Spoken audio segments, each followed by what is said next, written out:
concernait la convention d'études sur l'entrée sud-ouest Grande Prairie. Nous sommes intervenus en posant deux principales questions. Comment seront associés les habitants de ce quartier? Puisque pour tout quartier, bien évidemment, ce sont les habitants qui y habitent qui savent le mieux ce qui est le mieux pour eux au niveau de leur quartier. Et nous avons aussi abordé la question justement des arrêts minutes, où c'est une forte demande, notamment dans le quartier des Coudreaux, mais cela se retrouve aussi sur le quartier de la Grande Prairie et les autres quartiers qui ne sont pas dans le centre-ville, parce que les centres-villes ont des arrêts minutes, mais cela n'existe pas ou très peu sur les autres quartiers. Et pour répondre sur l'aspect d'ailleurs, quelle place pour les citoyens, vous pouvez voir qu'il y a une permanence qui est installée justement à côté de l'espace socioculturel qui permet aux habitants de donner leurs idées, d'avoir des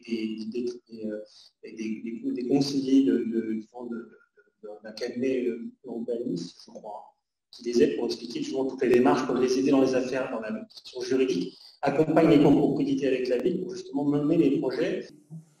Donc le maire informe que la place du citoyen est au cœur de cette convention d'études, qu'il y a une permanence qui se situe à côté de l'espace socio-culturel Jean Moulin. Donc celles et ceux qui veulent prendre part à cette consultation sont les bienvenus pour aller à cette permanence. Nous regrettons de la prendre de cette manière-là. Je ne pense pas que les moyens de communication de la ville aient été très importants pour passer le message aux citoyens. Donc les habitants du quartier de la Grande Prairie, déplacez-vous, allez à l'espace socioculturel Jean Moulin pour faire valoir ce que vous voulez dans votre quartier, y compris à l'entrée sud-ouest. Pour répondre sur la question des arrêts minutes, bon, ça, je vais vous remercier de l'avoir signalé. J'étais bien au courant du sujet, mais ce n'est pas toujours simple à réaliser. Surtout, ce n'est pas toujours simple à faire comprendre que les arrêts minutes, ça se respecte. Ça serait un autre sujet. Il y en a quand même pas mal au cours des arrêts minutes,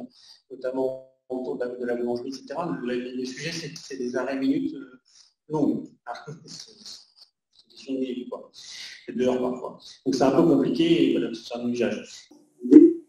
Donc pour les arrêts minutes, le maire est au courant du sujet, il le traite, il dit qu'il y en a. Donc il faudrait peut-être qu'il aille dans le quartier des Coudreaux pour bien analyser où sont les arrêts minutes.